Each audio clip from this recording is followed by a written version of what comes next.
Hello everyone, such a Jake Custom Lures here. In this episode we will do a little tutorial on making 9 centimeters long balsa minnow.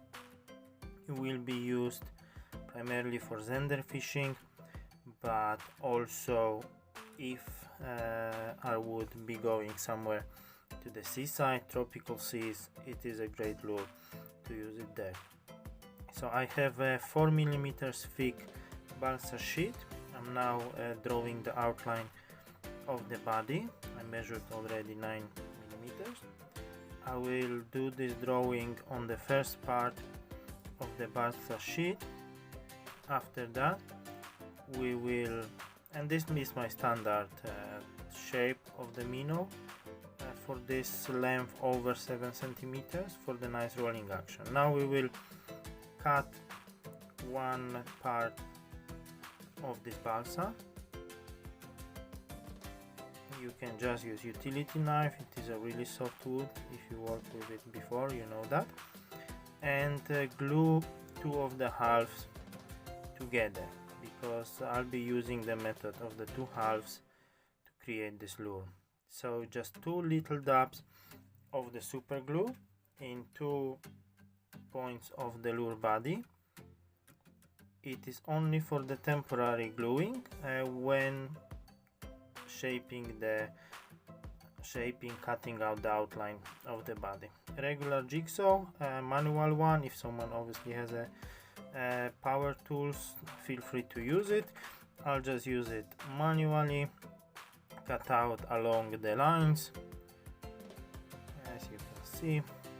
Try to be as precise as you can. Obviously, if you have a disc sander, you can be slightly less precise and then just finish it off to the lines on the disc sander. I do not have a power tools as such, so I'm using it all the way with the saw. Now there are some imperfections. The gluing wasn't perfect, so I will sand it flush. We want to have it everything square. While sanding, of course, keep checking if you are square and you keep the symmetry, as this is of course super important while making the fishing lures. And after a while sanding, this is 100 grit sandpaper, by the way, so for the quick action. And now I'm already checking, I'm happy with the symmetry, so on to the next step, which is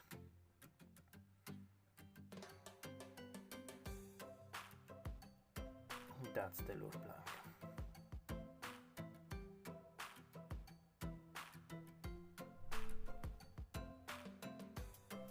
Symmetrical in all dimensions. Once you determine that, you can go ahead with the next step, which is again divided into two halves. Utility knives come handy here. Simply not cut, because there are just two parts to cut, but like push the blade along the connection line, and these two dabs of the super glue is just let go. As you see, first one and the second one, and again we have two halves. Now we will create our true wire with balsa. Because of the softness of the wood, I'm always using through wire construction, never just a little screwized. So I'm taking the wire, which is 0.8mm thick. It's a stainless steel wire. You obviously be creating the hook tie with this round nose jewelry pliers. So the hook eye loop, then the belly hook hanger, and the tail hook hanger. So here is all pretty much self-explanatory. You will see it more or less. The filming didn't went so well. I think I have to keep the camera higher next time to show the wire bending process, but of course it is not a rocket science, so just match it to the shape of your body.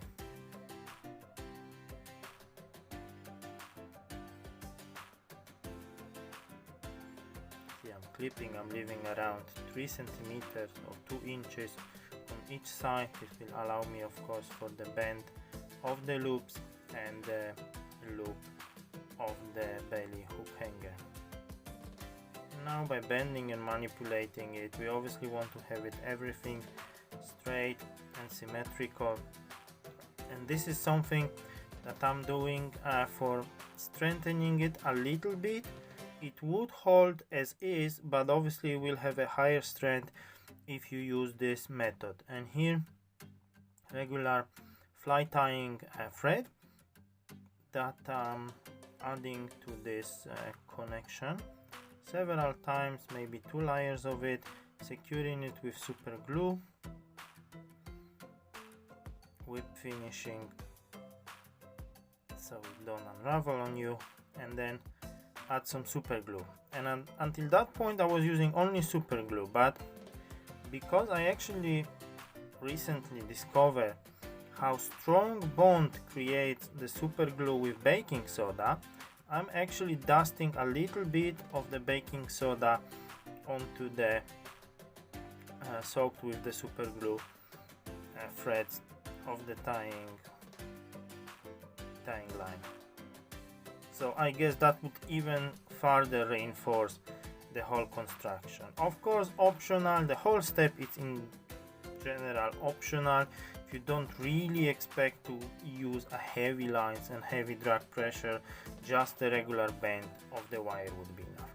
And now I'm finding exactly the half of the body where I'm gonna create the belly hook hanger. So because my lure is 9 centimeters, that would be at the 4.5 centimeter mark.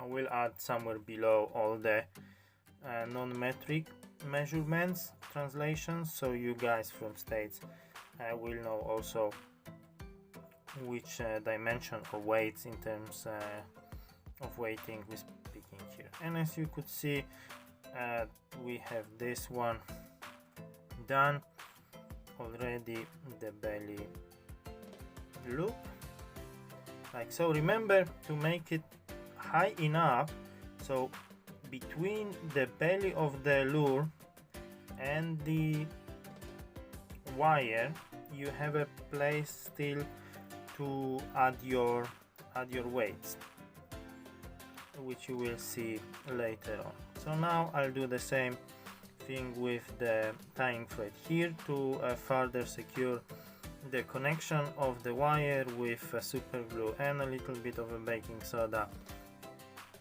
And then I will create also the back loop, which I'm not gonna show it anymore because after the 2 of them you already have pretty good idea how to do it.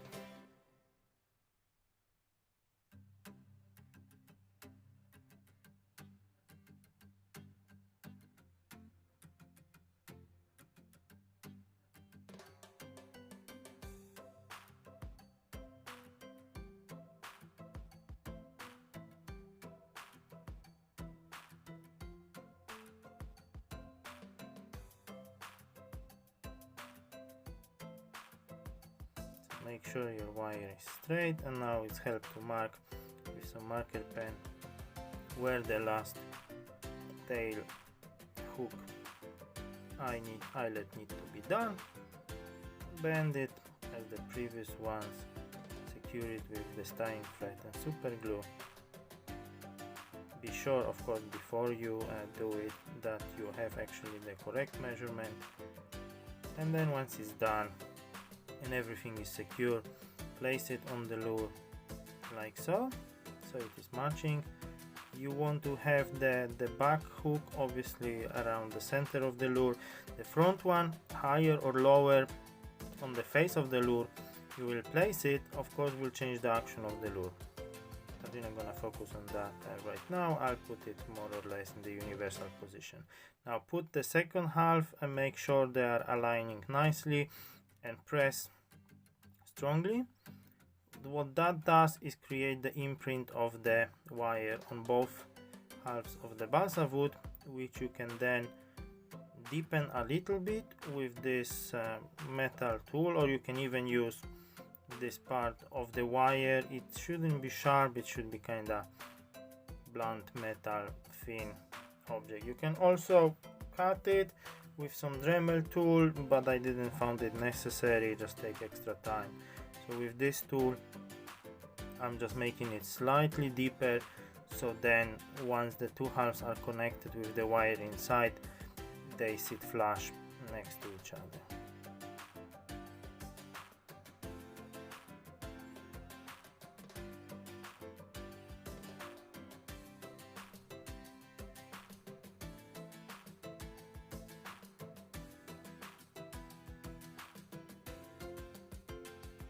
Now we will add weights, because I want to have this lure with the high buoyancy, very good floater. I'm adding stainless steel weights instead of the lead, which are lighter, but it will allow me to place them in such spot when they will be creating the action that I'm intending for this lure. So not very wide action, the tail will be wobbling only with the small amplitude, and additionally it will add the rolling action, which is good for Zander and sea bass fishing. Now with this Dremel multi-tool, whichever way you call it, I'm just placing these 4 holes for these internal weights, and be sure not to make them too deep, because you don't want these balls to rattle inside. You want them to be solid and not moving. So you need to only go as deep as a half of the ball diameter, and you can see they're sitting there nicely, only halves in, and the same measurement just transferred to the second half of the lure body by doing a little marks like so, and drill them the same way with your multi-tool.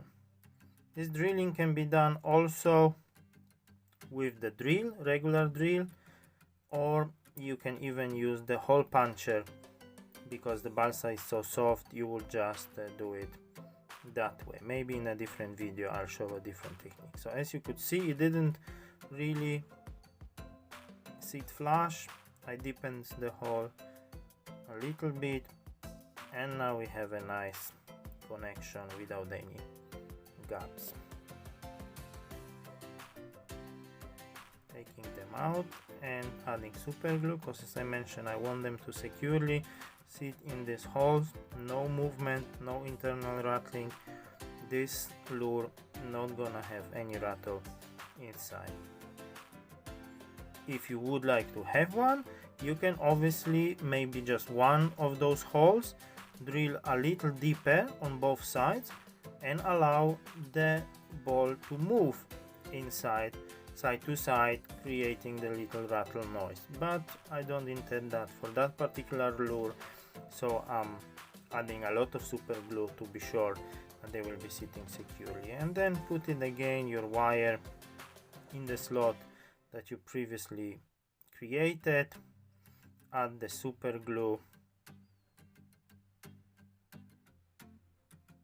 Be sure that everything is aligned one last time before you gluing, because the super glue and balsa, this is something that just gets super quickly connected, and if you don't align everything nicely and get it connected, there is no coming back. Your whole lure blank is to be thrown away. So this, of course, experience helps.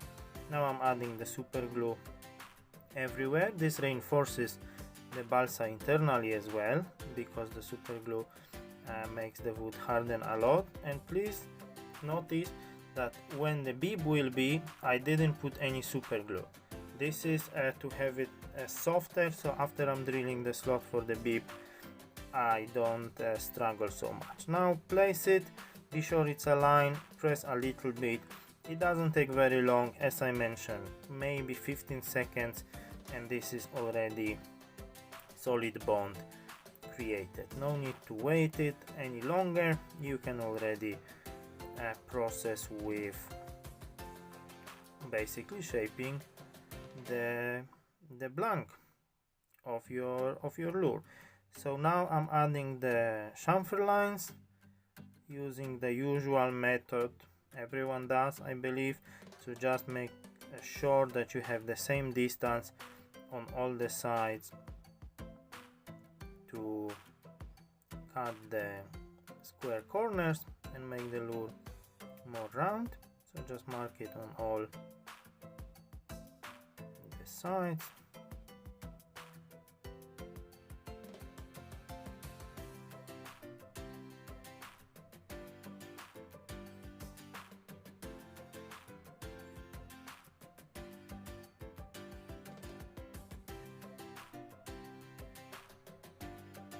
See, I let it go, so I'm taking the measurement one more time to be sure that I have exact same distance as everywhere else.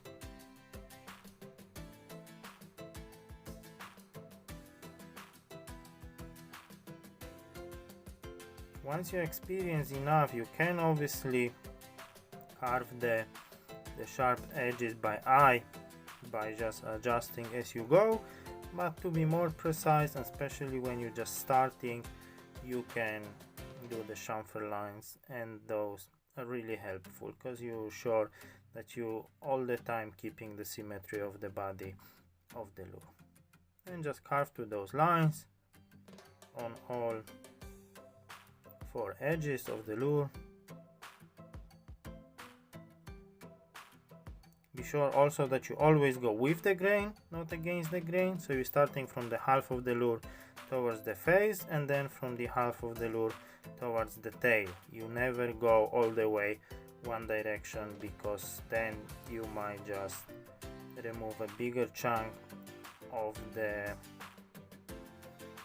wood that you want. Here I change to my wood carving knife for more precise cut, since the main cuts were already done. Now I'm just fine-tuning removing all the sharp edges to make it as round as possible before we will switch to the sandpaper and the final smoothing of the lure body.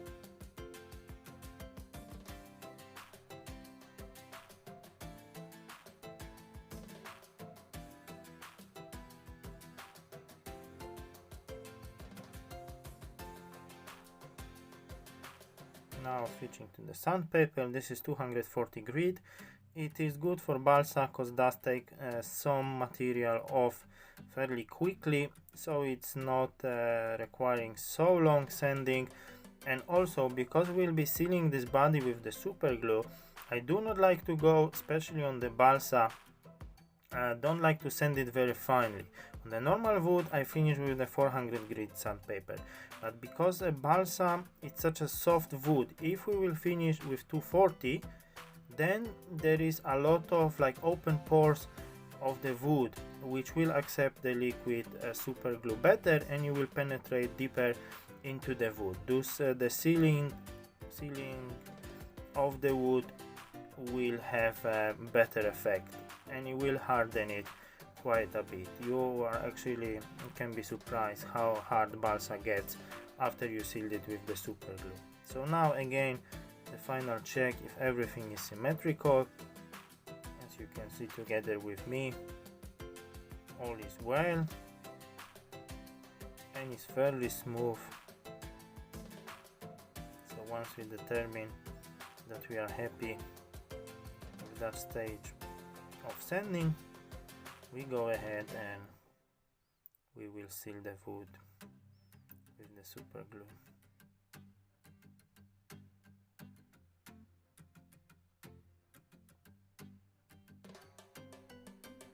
So now I hold the lure securely with something. I'm having this locking pliers, and apply a liberate amount of the super glue on the whole lure body. I made some eye sockets in here, but in order not to make this video super long, it will be already around 20 minutes.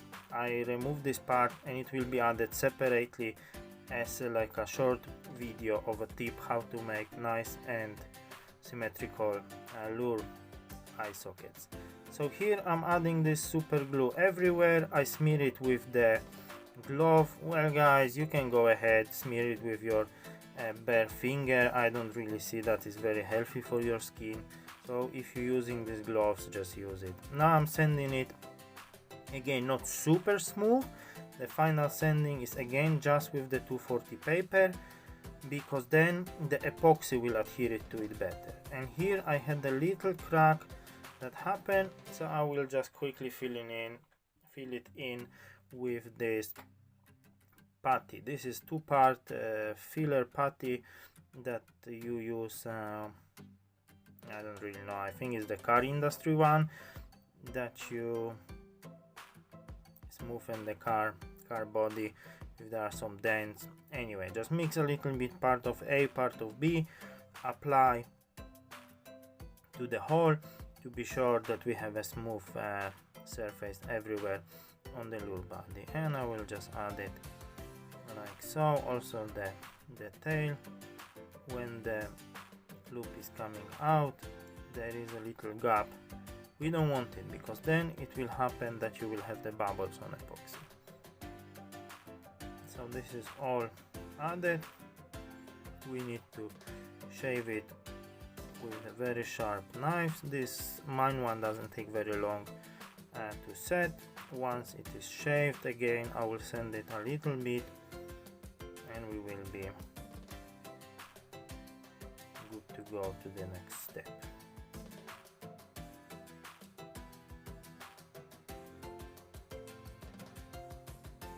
So that brings us pretty much to the end of this first part, how to shape the lure and create the lure blank. The rest you will see it already on the next part, which will be first epoxy, base layer of the paint, then the second epoxy, then some stenciling, and so on. Maybe just one more part, or maybe there will be 2 parts and more still until we're done with this lure. So I hope you will subscribe to the channel, like the video. If you have any question to that part, drop them in the comments below. Thank you for watching and bye.